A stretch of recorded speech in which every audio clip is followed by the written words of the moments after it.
We are Kohler bound.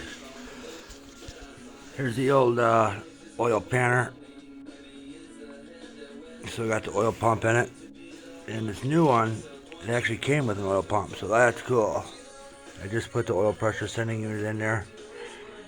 And we got to put some RTV around that. Some really good stuff. It's already got the seal, which is nice. Comes with the seal.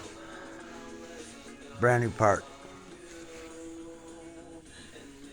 Hell yeah, brother. But yeah, we're at this is a Kohler, it's a Kohler Courage. Look at the bore size on that sumbitch. That's got a big bore. But this will probably be uploaded after it's done, but hell yeah.